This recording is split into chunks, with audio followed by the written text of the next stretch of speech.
The large meeting room was filled with strange sounds and smells. Hundreds of different alien species sat in their special seats, each one made for their unique body shape. Some aliens looked like giant insects with clicking sounds coming from their mouths. Others looked like walking crystals that made musical sounds when they moved. In the back corner, a group of lizard-like creatures sat very still, their cold eyes watching everything. Jake Morrison sat at the human table near the front of the room. He was a tall man with gray hair and tired eyes. For the past 3 months, he had been coming to these meetings every single day.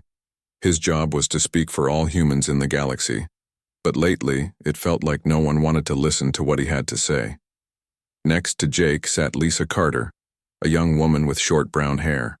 She was always writing notes on her computer tablet, trying to keep track of everything that happened in these long, boring meetings. Lisa had been working with Jake for 2 years now, and she could tell he was getting more and more angry with each passing day. The alien in charge of the meeting was called Speaker This Ka. He was a giant lizard that stood almost 8 feet tall. His green scales shone under the bright lights of the room, and his yellow eyes never seemed to blink. When he spoke, his voice was deep and cold, like the sound of rocks falling down a mountain. Today we vote on Resolution 2847 Alpha, Speaker This Ka announced to the room. His words were translated into hundreds of different languages by the computers built into each seat. Jake felt his hands make fists under the table. This resolution was designed to hurt humans in every way possible. It would stop human ships from traveling to new planets. It would limit how many weapons human ships could carry. It would even tell humans which planets they could and could not visit. The worst part was that humans had done nothing wrong to deserve this treatment. For 3 months, Jake had tried to explain to the other aliens that humans were peaceful. He had shown them records of human ships helping other species in trouble. He had brought proof that human colonies always followed galactic law. He had even offered to let alien inspectors visit human worlds to see for themselves that humans were not dangerous. But none of it mattered. The aliens had already made up their minds about humans. The Zephyrians were the worst. They were tall, thin aliens with blue skin and 4 arms. Their representative, a female named Zesfal, stood up to speak against humans almost every day. Today was no different. The humans are too aggressive, Zesfal said in her high musical voice. They build too many ships. They explore too many new worlds. They ask too many questions about things that do not concern them. We must control them before they become a threat to galactic peace. Jake wanted to stand up and yell at her, but he forced himself to stay calm. Getting angry would only make things worse for humans. Instead, he raised his hand to ask for permission to speak. Speaker This Ka looked at Jake with his cold yellow eyes. The human representative may speak, but make it quick. We have already heard enough human lies. Jake stood up slowly. He looked around the room at all the different alien faces staring at him.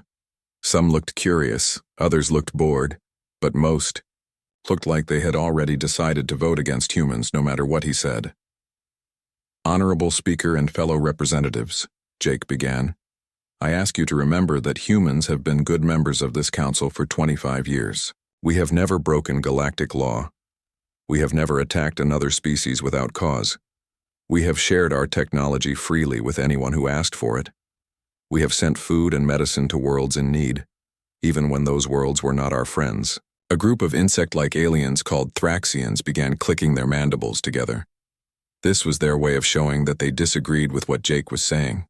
The sound was loud and annoying, like 1,000 insects buzzing at once. Jake raised his voice to speak over the noise. If you pass this resolution, you will be punishing an entire species for crimes we have not committed. You will be destroying the trust that has kept our galaxy peaceful for generations. I beg you to reconsider. But Jake could see it was no use. The aliens had already made their decision. The Corvin Alliance, a group of warrior species, was nodding their approval of the resolution. The Synthetic Collective, a group of robot-like beings, showed no emotion at all. Even the few species that had been friendly to humans in the past were staying quiet. Speaker This Ka called for the vote.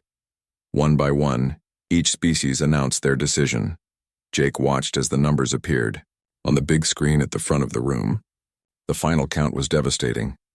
847 votes for the resolution, only 23 votes against it, and 12 species that chose not to vote at all. Jake felt something break inside his chest. He had tried so hard to make peace, to find a way for humans and aliens to work together. But it was clear that the other species did not want humans as equals. They wanted humans to be their servants, to do what they were told without question. Lisa looked up at Jake with worried eyes. She had never seen him look so angry before. His face was red, and his hands were shaking slightly. Jake stood up very slowly. The entire room became quiet as hundreds of alien eyes focused on him. He could hear his own heartbeat in his ears. For a moment, he thought about trying one more time to change their minds. But he knew it would be useless. The Terran Federation officially withdraws from the Galactic Council, Jake announced. His voice was calm and clear, but everyone in the room could hear the anger underneath. We will no longer be part of a group that treats us like children who cannot be trusted. The room exploded into noise. Aliens were shouting in their own languages, some sounding angry, others sounding surprised. Speaker Thiska was banging his gavel, trying to restore order. Jake continued speaking over the noise. All human workers will leave council space within 3 days. All human ships will return to human territory. All human trade agreements with council species are now canceled. Lisa quickly gathered all their papers and computer equipment. She had been expecting this moment for weeks, and she was ready. Jake picked up his briefcase and walked toward the door. Lisa followed close behind him. As they reached the exit, Jake turned around one last time to look at the chaos in the room. "We offered you friendship," he said quietly, knowing that the computer translators would carry his words to every alien in the room. "You chose to be our enemies instead. That was your choice, not ours." Then Jake Morrison and Lisa Carter walked out of the Galactic Council chambers, and the door closed behind them with a soft click that somehow sounded like the end of everything. The big meeting room was still full of noise and confusion even after the humans left. Speaker Thiska kept hitting his wooden hammer on the desk, trying to make everyone be quiet. The sound echoed through the room like thunder, but the aliens kept talking and shouting in their different languages. Some aliens were happy that the humans were gone. Admiral Vex Thule was the leader of the Corvin Alliance, a group of alien species that loved war and fighting. He was a big, scary creature with thick gray skin and sharp teeth. When he smiled, it looked more like a threat than happiness. "Good," Admiral Vex Thule said in his deep, growling voice. "Now we can have real peace in our galaxy. The humans were always causing trouble with their big ships and their loud voices. We are better without them." Many aliens nodded their heads in agreement. The Thraxians made their clicking sounds of approval. The Zephyrians hummed their musical notes of satisfaction. It seemed like most of the council members were happy to see the humans go, but not everyone felt the same way. In the back of the room, a strange robot-like creature stood up. This was Counselor Zara 9 from the Synthetic Collective. She was made of shiny metal and had glowing blue lights where her eyes should be. When she spoke, her voice sounded like it came from a computer. "Has anyone thought about what this means for our economy?" Zara 9 asked. Her metal head turned to look at different groups of aliens around the room. "Do you know how much money we will lose without the humans?" Most of the aliens stopped talking and looked at her. They had been so focused on getting rid of the humans that they had not thought about the business side of things. Zara 9 continued speaking. "Human companies move 40% of all cargo in our galaxy. Their ships carry food, medicine, and supplies to hundreds of different worlds. Their factories make things that we all use every day. What happens when all of that stops?" Admiral Vex Thule waved one of his big hands in the air.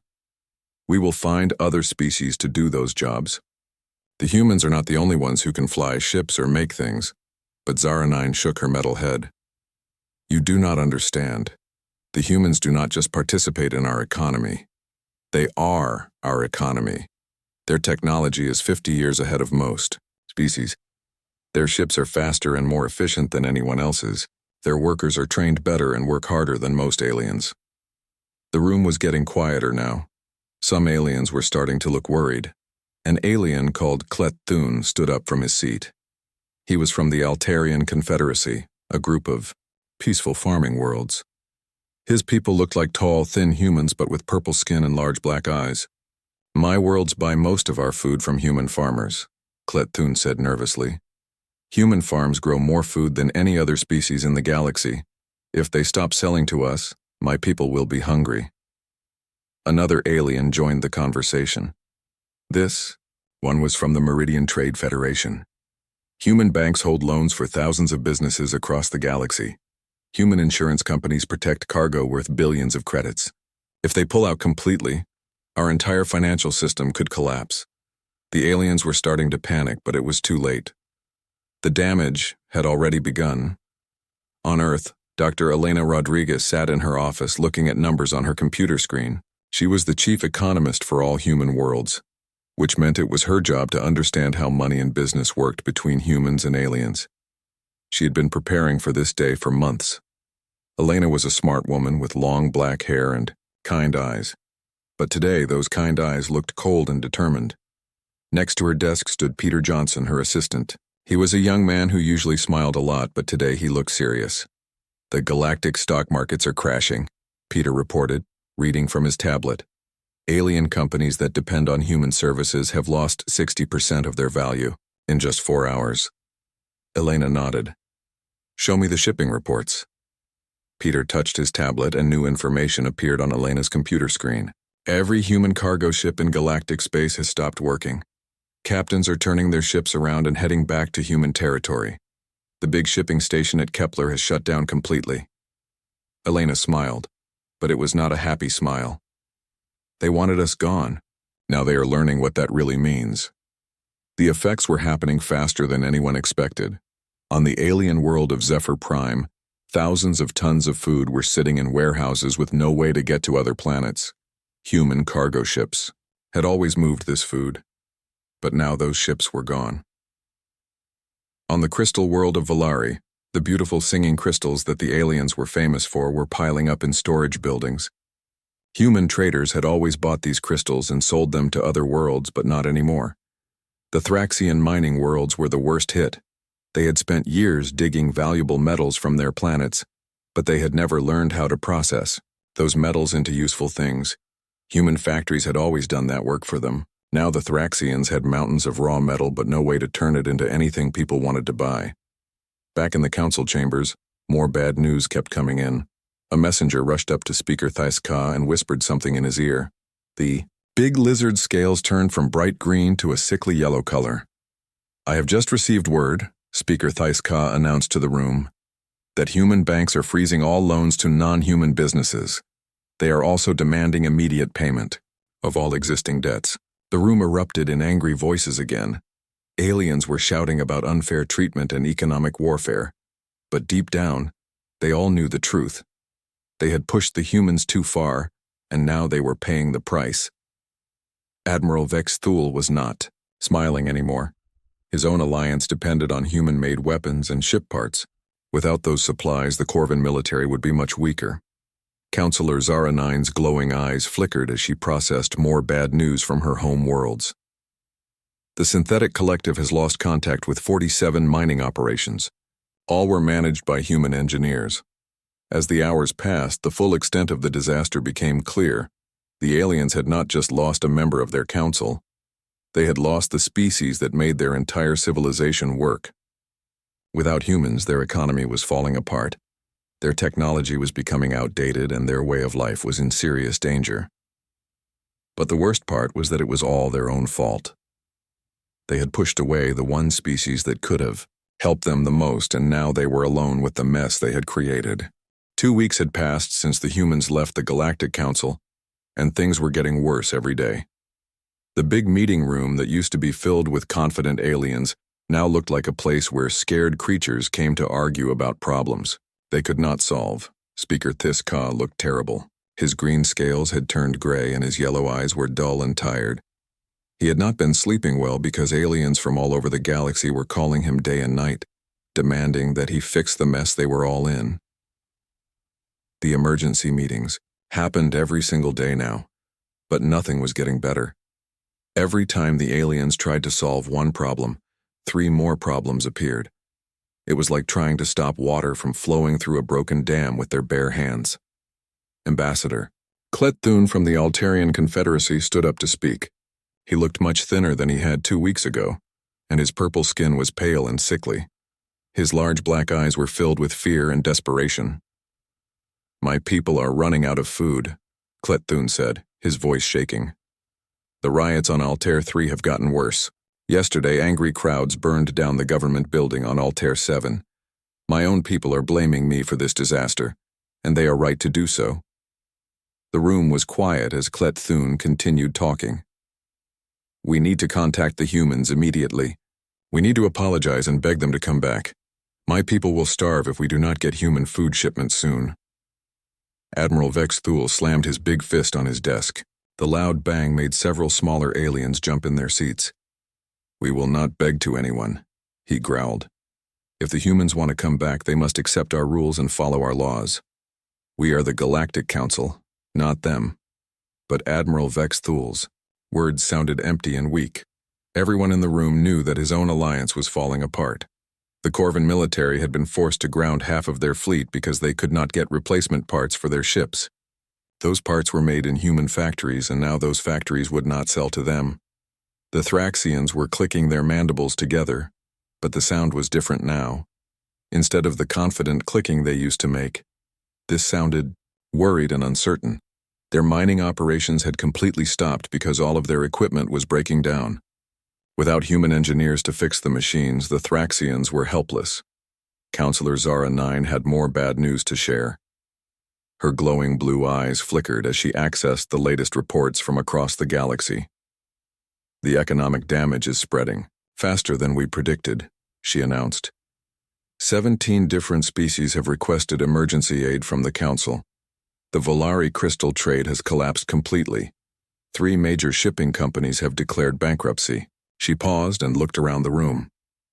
"But the worst news is yet to come. Our long-range sensors are detecting something very dangerous approaching from outside our galaxy." This got everyone's attention. The room became perfectly quiet as all the aliens waited to hear what Zara 9 had discovered. "For the past year, our scientists have been tracking unusual energy signatures from the void between galaxies," Zara 9 continued.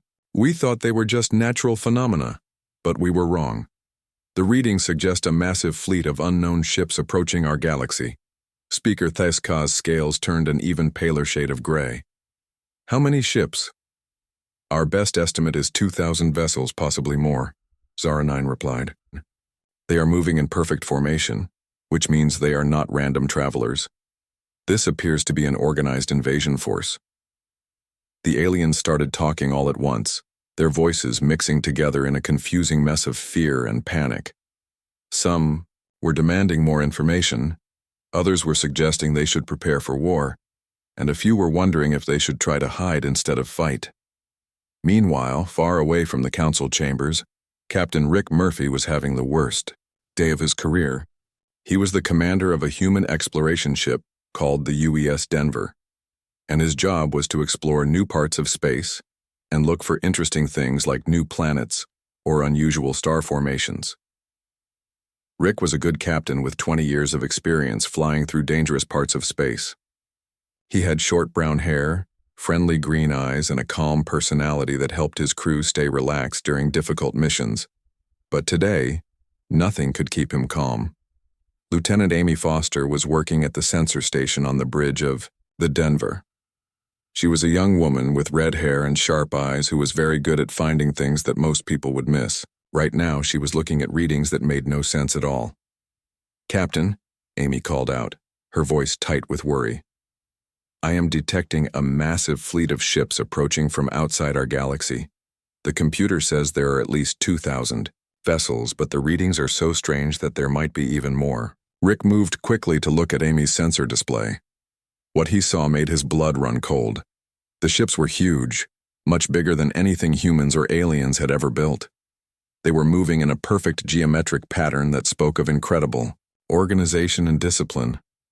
"What kind of technology are they using?" Rick asked. Amy shook her head. Nothing like anything in our databases. Their energy signatures are completely unknown. But Captain, there is something else. These ships are not just traveling through space. They are consuming it. What do you mean, consuming it? Look at this, Amy said, pointing to a section of her screen. Every star system they pass through goes dark. It is like they are eating the stars themselves. Rick felt a chill run down his spine. An enemy that could eat stars was beyond anything the galaxy had ever faced before. This was not just an invasion. This was something that could destroy every living thing in the Milky Way. Send this information to Earth immediately, Rick ordered. Use the fastest communication method we have. Already done, Captain, Amy replied. But should we also send it to the Galactic Council? Rick was quiet for a long moment. The Council had treated humans terribly, and part of him wanted to let them figure out this problem on their own. But another part of him knew that if these mysterious invaders destroyed the galaxy, Earth would be in danger too. Send it to them, Rick finally decided. They may not deserve our help, but billions of innocent people live on their worlds. We cannot let them all die because their leaders are stupid. Within hours, Rick's warning reached both Earth and the Council chambers. The reaction was immediate and intense. On Earth, human military leaders began preparing for the worst. The Council chambers, the aliens finally realized that their petty arguments about politics and economics meant nothing compared to this new threat. The galaxy was about to face an enemy that could destroy everything, and the only species with the technology and military skill to stop them had just walked away in anger. The Galactic Council chambers had never seen panic like this before. Red emergency lights flashed on and off, casting scary shadows on the walls. Loud alarms rang through the air as messages poured in from all over the galaxy. The news was always the same and always terrible. Speaker Tiska stood at his podium, but he was not the confident leader he used to be. His hands shook as he read the latest reports. The Outer Rim territories are going silent one by one, he announced to the frightened aliens in the room. 3 entire star systems have gone dark in the past 6 hours. The enemy fleet that Captain Murphy warned us about is real, and it is destroying everything in its path. The aliens who called themselves the Devourers had begun their attack on the galaxy. They were not like any enemy anyone had ever faced before. Their ships were black as space itself, and they moved through star systems like hungry monsters eating everything they could find. Planets, moons, space stations, and even stars disappeared when the Devourers passed by. Admiral Vex Thule looked like a broken man. His gray skin was even paler than usual, and his sharp teeth were no longer frightening. They just made him look desperate and weak. The Corvin Navy tried to stop them, he reported in a quiet voice. We sent our best ships and our bravest warriors. None of them came back. Not a single one. The room filled with worried whispers and fearful sounds. The Thraxians were clicking their mandibles rapidly, which was their way of showing extreme fear. The crystal-like Volari were making high-pitched sounds that hurt everyone's ears. Even the robot-like members of the synthetic collective seemed scared, which was unusual since they normally did not show emotions. How long until they reach the core worlds? Asked Counselor Zara 9. Her glowing blue eyes were flickering faster than usual, which meant she was processing information at maximum speed. At their current rate of advance, they will reach the first major colonies in 4 days, Speaker Tiska replied. They will reach the Council homeworlds in 2 weeks. The truth hit everyone in the room like a physical blow. They were all going to die unless someone could stop these Devourers. But every military force that had tried to fight them had been completely destroyed. The galaxy's greatest warriors, most advanced ships, and smartest battle plans had all failed. That was when Klet Thun stood up again. The purple-skinned alien looked even more tired and desperate than before, but there was something new in his large black eyes. It looked like hope, but a very small and fragile kind of hope. There is only one species in the galaxy that might be able to stop them, Klet Thun said quietly. The humans have military technology that is 50 years ahead of everyone else. Their ships have shields that can protect against weapons we have never seen before. Their tactics and strategies are unlike anything the Devourers will expect. Admiral Vexthul's pride was still strong. Even in the face of total destruction, "We cannot beg the humans for help," he said firmly. "We are the Galactic Council. We do not bow down to anyone." But his words sounded hollow and stupid now. Counselor Zara 9 turned her metal head to stare at him with her glowing eyes. "Your pride will not protect us when the Devourers arrive," she said in her computer-like voice. "The humans are our only hope for survival." It took 3 more hours of arguing, but eventually even Admiral Vexthul had to admit the truth. The Council had no choice but to contact the humans and ask for help. For the first time in galactic history, the Galactic Council would have to apologize to another species and beg for forgiveness. On Luna Station near Earth, Ambassador Jake Morrison was sitting in his temporary office when the message arrived. It was the most formal and official communication he had ever received from the Council. Lisa Carter brought it to him on her tablet, but she looked confused. "Jake, you need to see this," Lisa said. "The Council is offering us everything we ever wanted. Complete reversal of all the restrictions they put on us. Recognition of all our territorial claims. A permanent seat on their Security Council with veto power. They are even offering to pay us for the damage their boycotts caused to our economy." Jake read through the message carefully. It was signed by every single member of the Council, including Admiral Vexthul and all the other aliens who had been so hostile to humans just a few weeks ago. At the bottom of the message was something Jake never thought he would see.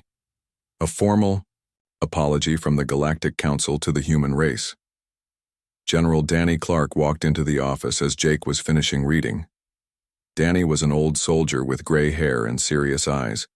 He had been fighting battles for 40 years, and he could tell when a situation was truly desperate just by looking at people's faces.